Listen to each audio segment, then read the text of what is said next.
أعزائي الطلبة والطالبات، السلام عليكم ورحمة الله وبركاته. مرحبا بكم في درس جديد من دروس النهارده. معاكم عادل بسيونى ومستمرين مع كتاب فايف ستارز المراجعة النهائية طلاب ثالثة اعدادي الجنرال تيست 4. الاختبار الرابع ونروح على طول للسؤال الأول. finish the following dialogue. أكمل هذا الحوار. طارق is asking his father some question for his homework. طارق بيسأل باباه عن بعض الأسئلة المتعلقة بالواجب بتاعه. فبدأ الكلام وقال له can I ask you some question for my homework dad؟ فرد عليه طبعا وقال له sure، أو يقدر يقول له yes you can. قال له سؤال كانت الإجابة عليه the white desert is on the western side of the Nile. يبقى هيقول له أين تقع the white desert؟ يبقى where is the white desert؟ where is the white desert؟ أين تقع الصحراء البيضاء؟ فقال له في الجانب الغربي من النيل وممتدة إلى ليبيا. سأل سؤال قال له yes it contains 5 oases. ليها أو بتحتوي على 4 واحات. هنا السؤال بيس ونو، فبالتالي هبدأ بفعل مساعد. طب contains في المضارع وفي اس، يبقى هقول له does. طيب بعد كده أجيب الفعل اللي هو it، والفعل contain، يبقى does it contain هل هي تحتوي على any oasis؟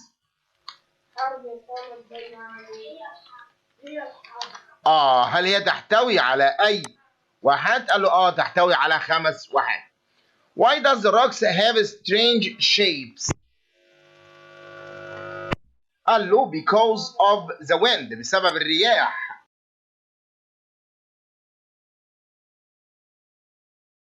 Because of the wind، بسبب الرياح. I understand now. Thanks dad.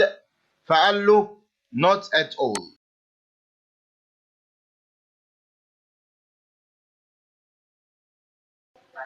أما السؤال الثاني واللي بيقول read the text and complete with the following words from the following list.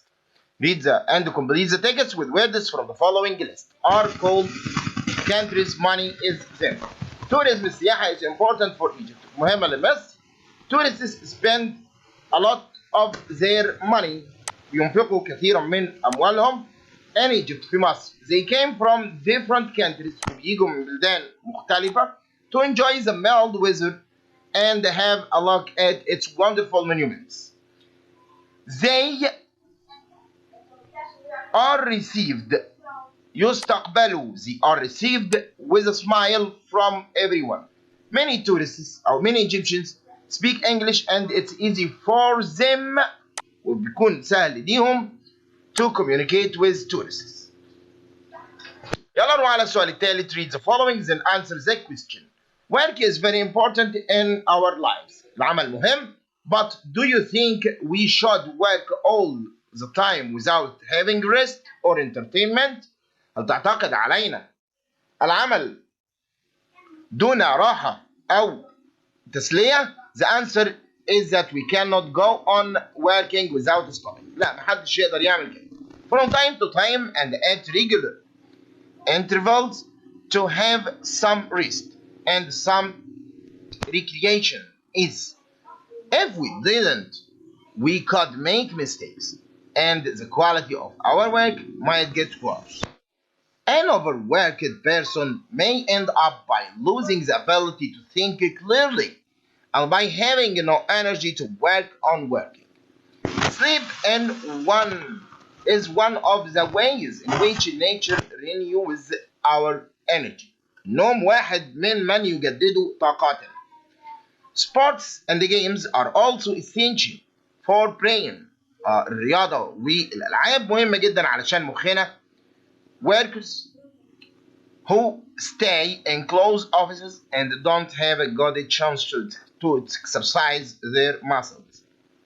Such activities as swimming, walking may do them a lot of good. So we should not waste our weekends. They should be made full use of and spent in the open. Having weekends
دلوقتي جمعنا مع السؤال الرابع. choose the correct answer. اختر الإجابة الصحيحة. sandstorm are common. common is the antonym of. طبعا common مألوف وعكسها rare نادر. The prefix can be added to the word cover to mean find out. عايز اخليها يكتشف يبقى discover يكتشف. What is the synonym of the word symbol? symbol معناها ايه؟ معناها plain. symbol معناها plain. To give the noun of the verb اكب we add the suffix. اقول ايه؟ equipment أداة. If someone is he or she has stopped working تقاعد على المعاش يا شباب يبقى retired. There are several ways to start hobby. several معناها ايه؟ عديد يعني many. ودلوقتي جمعنا مع السؤال الخامس. complete the sentences with the correct form. اكمل بالصيغة الصحيحة. It is the best to avoid. avoid يا شباب من الافعال اللي يجي بعدها فعل زائد ing فهقول swimming. The football world cup was won يعني by France فازت به فرنسا. was aware والتصريف الثالث للفعل علشان اقول الايه المبني للمجهول في الماضي. If I had more time had ماضي يبقى ماضي بسيط would والمصدر يبقى اقول would read. دي الحالة الثانية من ايه؟ من F يبقى ماضي بسيط would والمصدر. هدى did very well in the test because she لأنها had revised. وليه had revised؟ لأن because يجي بعدها ماضي تام وقبلها ماضي بسيط يبقى الماضي التام إيه؟ had والتصريف الثالث للفعل يبقى had revised. had revised. ويلا على طول نروح للسؤال الأول. finish the following dialogue. أكمل هذا الحوار. مريم is talking to إيمان about recycling. مريم بتتكلم مع إيمان عن التدوير يعني استخدام الحاجات القديمة وإعادة استخدامها مرة ثانية. There are a lot of plastic bottles in the rubbish bin. يوجد كثير من زجاجات المية البلاستيكية في سلة القمامة. What can we do with them؟ نعمل بيهم إيه؟ قالت لها we can recycle them. نقدر نعيد تدويرهم. Why should we recycle them؟ طب وليه نعيد تدويرهم؟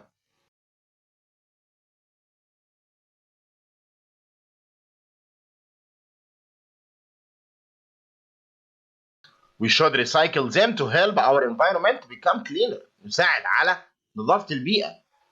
What else should we do؟ طب ونعمل إيه تاني؟ We should recycle old paper.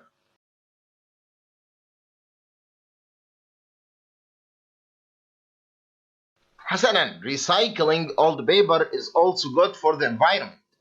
I think we should start a school project to encourage students to recycle old things. It's a good idea.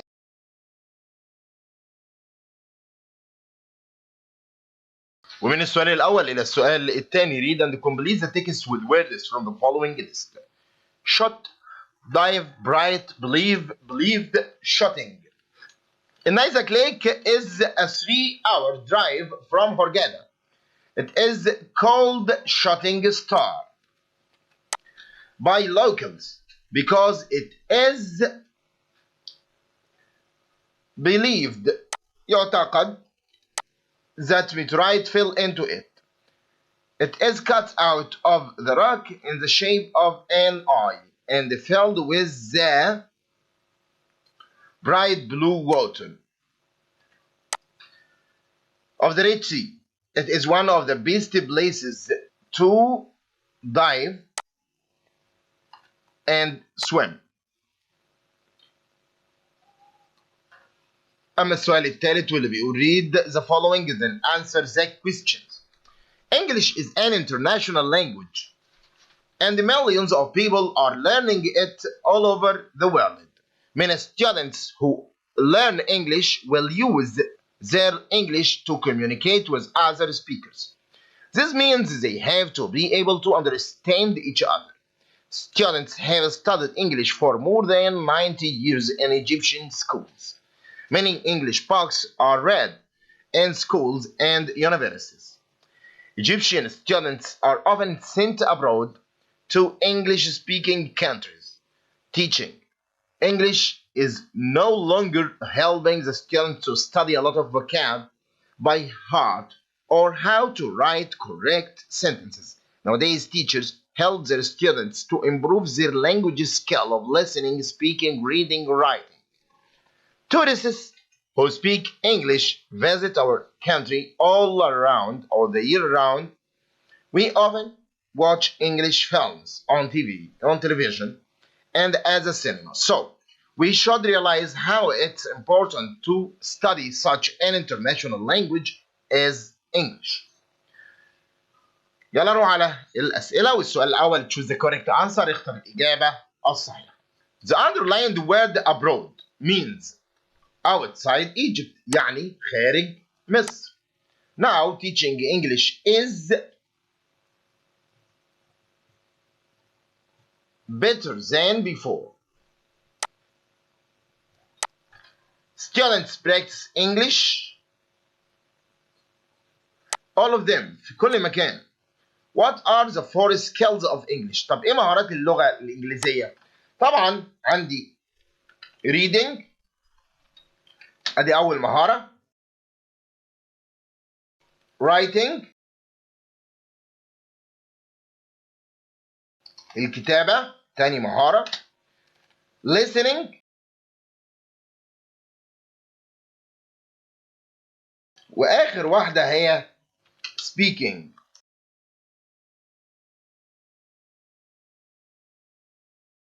دول أربع مهارات لأي لغة. أربع مهارات لأي لغة. Why are millions of people learn English all over the world? To communicate.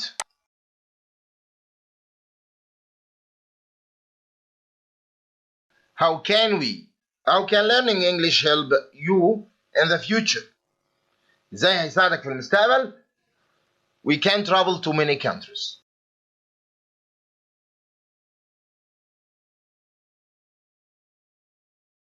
ودلوقتي جماعة قعدنا مع السؤال الرابع واللي بيقول choose the correct answer اختر الإجابة الصحيحة. Which of the following is not a pair of antonyms؟ يعني ليس متضادان. ليس متضادان هو adult و grew up لأن هما الاثنين معناهم كبير أو يكبر. When something is special لو حاجة خاصة it is unusual طبعا غير عادية لأنها خاصة مميزة. We get the antonym for familiar by adding and familiar تمام غير مألوف. The suffix turns the word literate to a noun. طبعا literature is another word for man. Man fellow. To give the noun of the verb discover بقول discovery اكتشاف. أما السؤال الخامس واللي بيقول complete with the correct form أكمل بالصيغة الصحيحة. In the future do you think that everyone will go؟ will go. ليه will go؟ لأني مع think باخد will والمصدر. They decided طبعا decide يجي بعدها to والمصدر فهقول to plant أن يزرع. My grandparents أجدادي used to كان معتاد used to يجي بعدها الفعل في المصدر. The actor wore ارتدى. طب ليه قلت wore يا مستر؟ علشان هنا الماضي من wear. طب وليه قلناها ماضي؟ علشان in yesterday's show في عرض الأمس. The governor المحافظ said that. طب وليه قلنا said ما خليناهاش told ليه؟ لأن احنا قلنا طول ما فيش مفعول بيسمع الكلام فبقول said. لكن the governor told me ماشي. The governor told the police officer ماشي. The governor told فلان ماشي. طب هنا ما فيش فلان يبقى هقول said قال.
أشكر لكم طيب المتابعة والسلام عليكم ورحمة الله وبركاته.